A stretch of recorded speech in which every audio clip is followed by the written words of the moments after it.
Time now for the Educated Retirement Show with your host, Jay Kaplan. Jay discusses reverse mortgages and can answer your questions at 951-922-3532. Call lines are open at 951-922-3532. And now, here's Jay.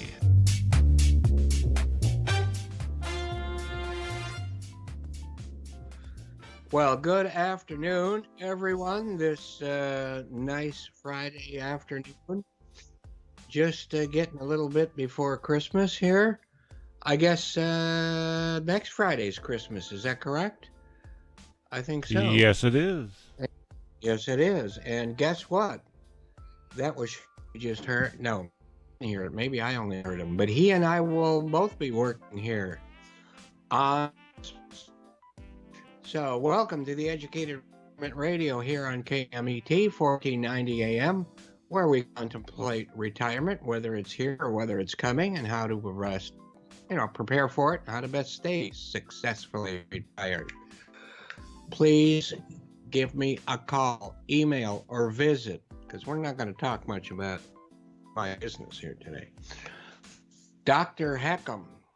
Oh, well, let's start with the phone number.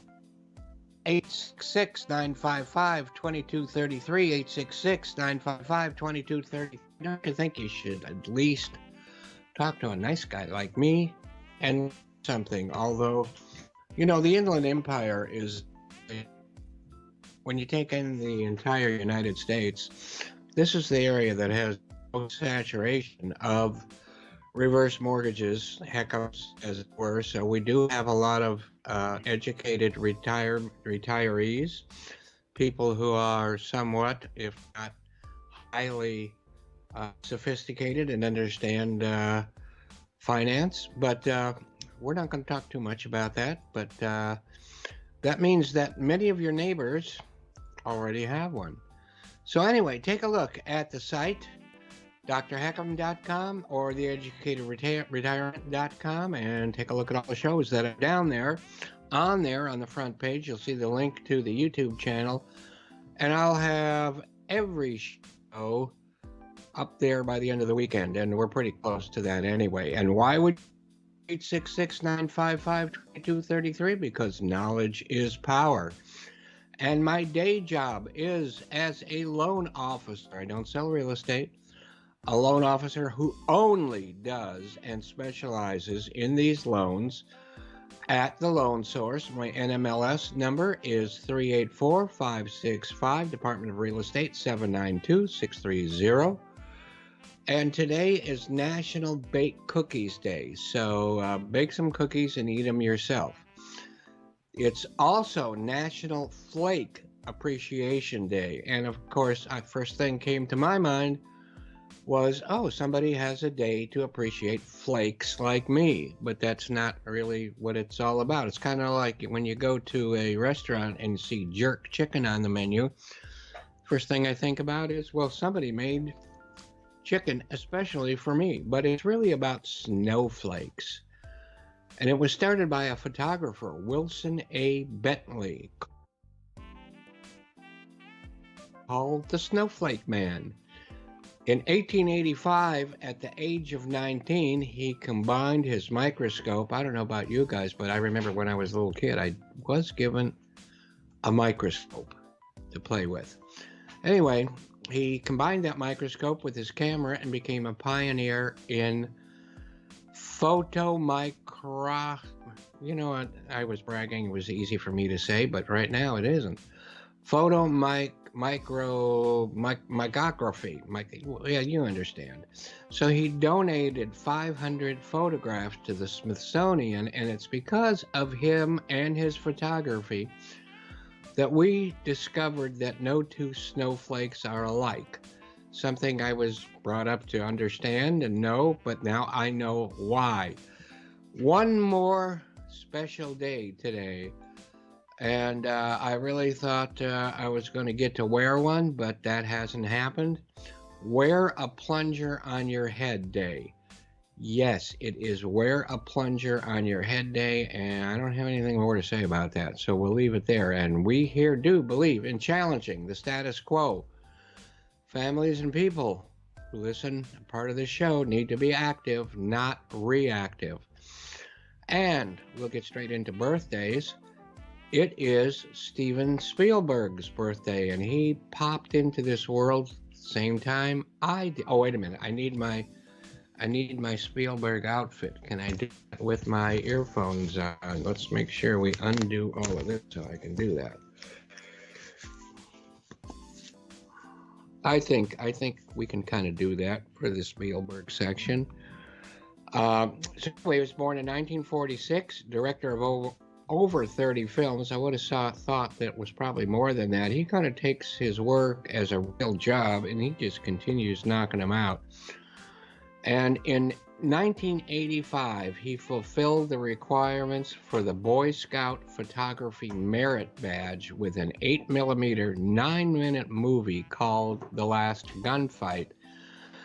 And at 13, won a prize for a 40-minute war film, probably his prelude to Saving Private Ryan, called Escape to Nowhere, with his high school friends. His early influences were Godzilla, King of the Monsters, same as mine. Captain's Courageous, which I know at least one friend who loves that more than any other film, and Lawrence of Arabia, and I'll have to throw in with him on that too. At 16, he wrote and directed a science fiction adventure called Firelight. It took $500 to make, most of which he borrowed from his father. It showed at a local theater for one night and even made a small profit. So, I mean, this guy took off and stayed up. So he applied for film school at USC, but was turned down due to his grades. So he went to Cal State University at Long Beach instead. Now, his first professional job was to direct an episode of Night Gallery starring Joan Crawford. If you know anything about Joan Crawford, especially that part of her life, I'll tell you that that was really, really something that got him ready for the great white shark that was to follow. But he even then went on to do a Columbo. And his first full-length television movie was Duel, written by Richard Matheson, who we've talked about so many times on this show.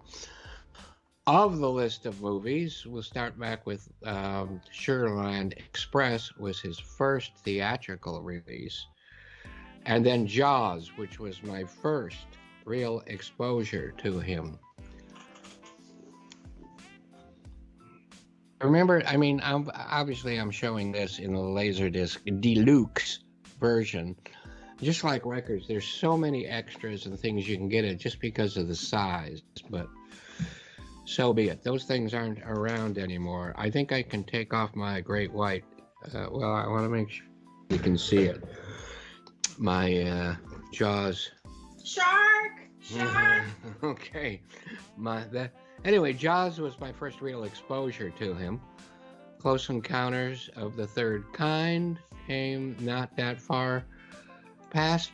You know, I just want to make real short reference to a film that was made about the making of, hello Julia, I just want to say hello, making of Close Encounters, which was done in Mobile, Louisville, and the Nashville Railroad Depot in Bay Minette, all of those places in Alabama. And it was really good and really interesting, and talked about how all of these extras hired, and also some of the carpenters and other people all from the local area and the effect of their life. Raiders of the Lost Ark, I saw for the first time with my son when we had seen another movie, then sneaked into Raiders and watched about 10 minutes of it and got hooked. And then, of course, we left before we were kicked out. E.T., and this is, again, that it's got a good, picture, and even though it is a little shiny, this is a really, really good pressing engineered by Steve Hoffman. 2 record set of the music from there. And, Indiana Jones has gone into, a whole bunch of them. And the next one's coming out. And who's in the next one? Brad Pitt and Harrison Ford. Brad Pitt is coming out in the next one. So Jurassic Park. And, let me see. Close Encounters. There's a, because that's got a good picture on it. Also came with a little record of the theme, so that's kind of cool. Jurassic Park, this is pretty interesting, I think. Jurassic Park and Schindler's List came out the very same year in 1993.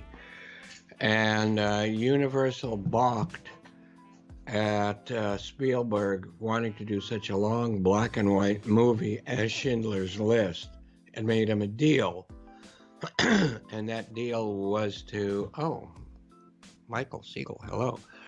And that deal was to do a lucrative blockbuster first, summer blockbuster first, and that was Jurassic Park. The rest is history.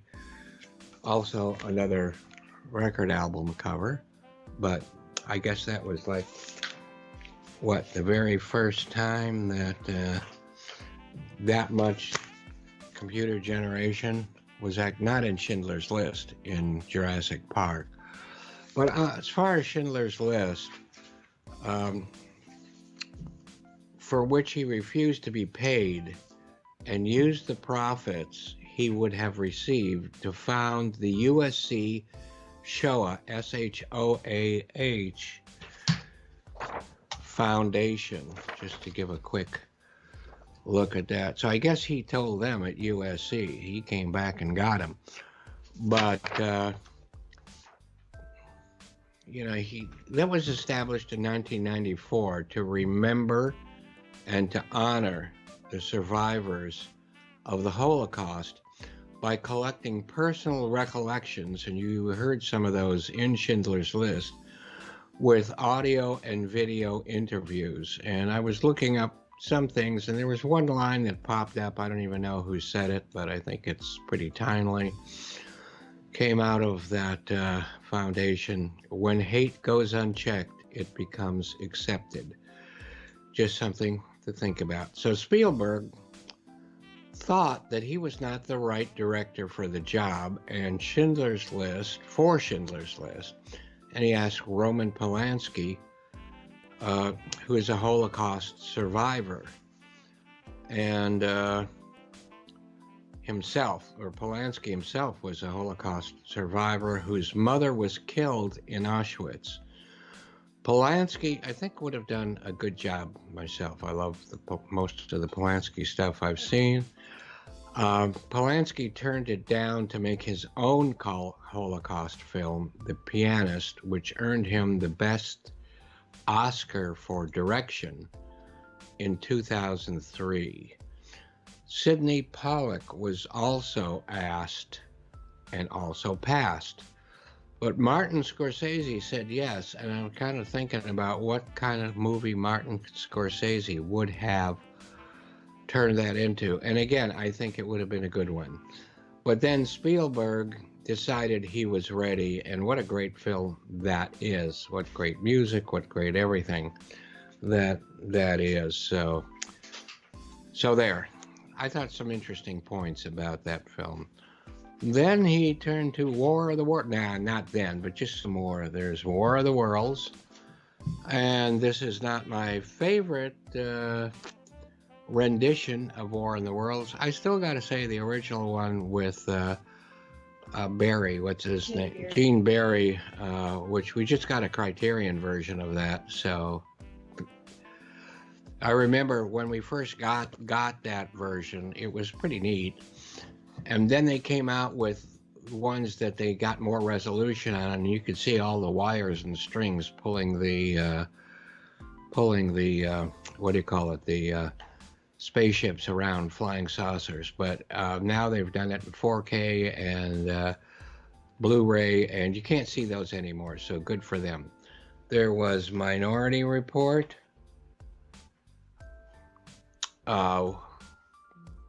Another great piece of literature by one of my favorite all-time authors, Philip K. Dick, who also did Blade Runner. But AI came out, and that was originally a Stanley Kubrick project that Spielberg finished for him. Yeah, here's a look at that one. Then The Post, Bridge. I love these ones. The Post, Bridge of Spies. He was just knocking them out all over the place.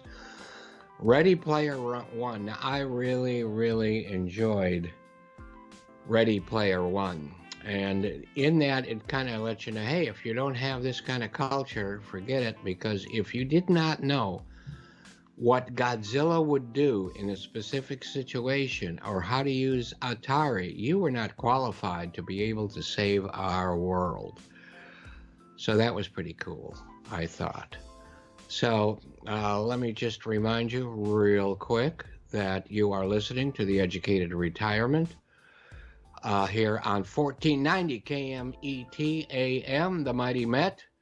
Don't forget www.drhecm.com. Don't forget 866-955-2233, 866-955-2233.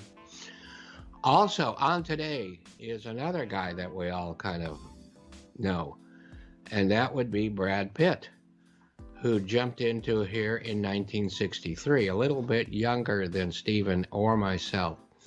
So he starred in over 95 films. Growing up in Missouri, he was very interested in movies and started in plays and musicals, and moved to LA for the film industry and took odd jobs while taking acting lessons. In his early career, his heroes were Gary Oldman, Sean Penn, and Mickey Rourke.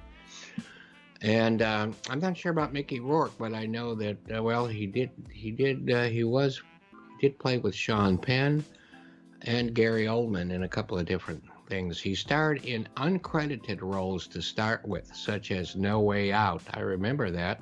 No idea he was in it.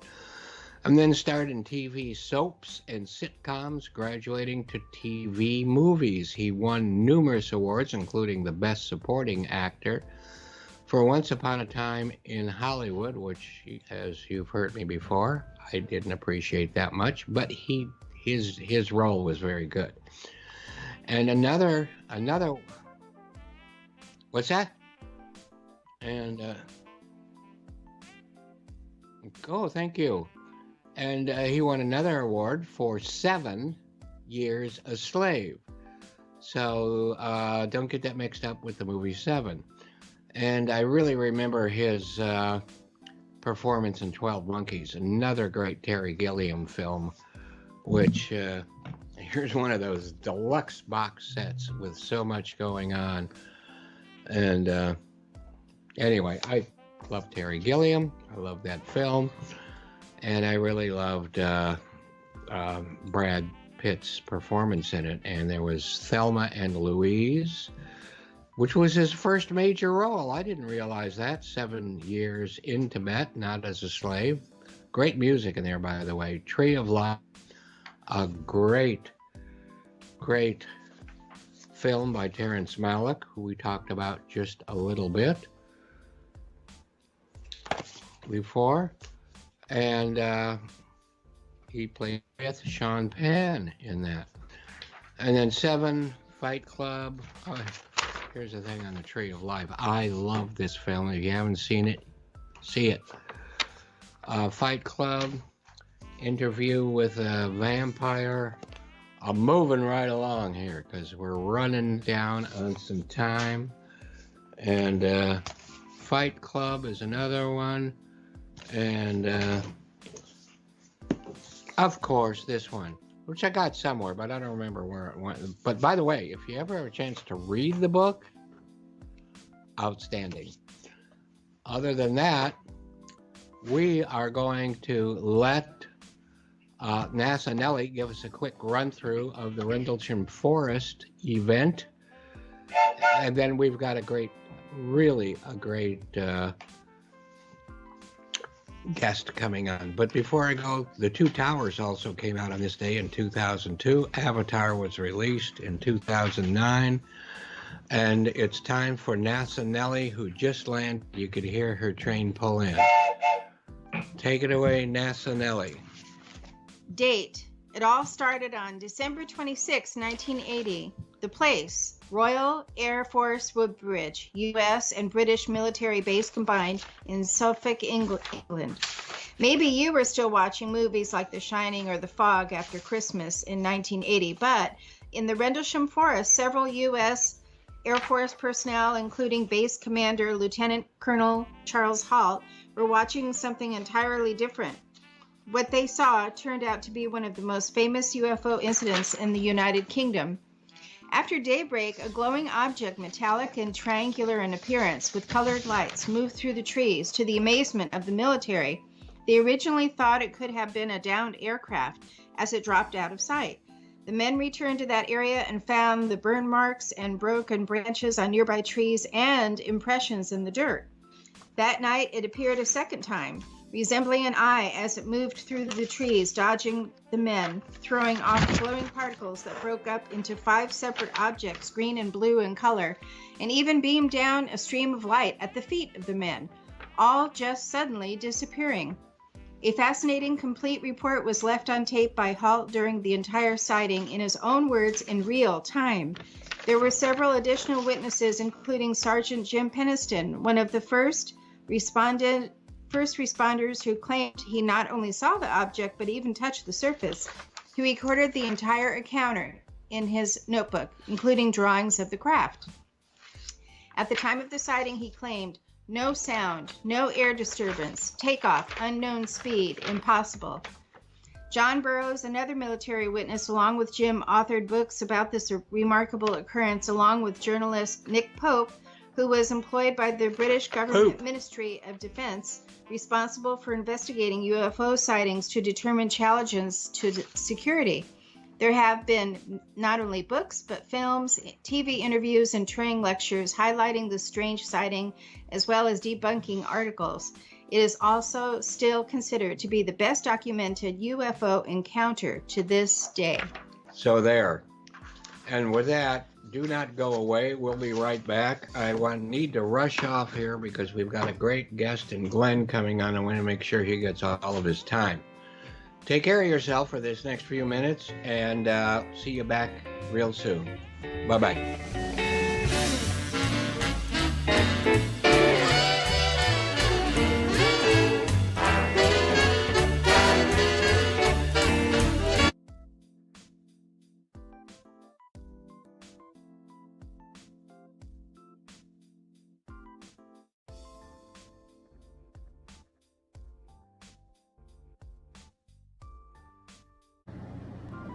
You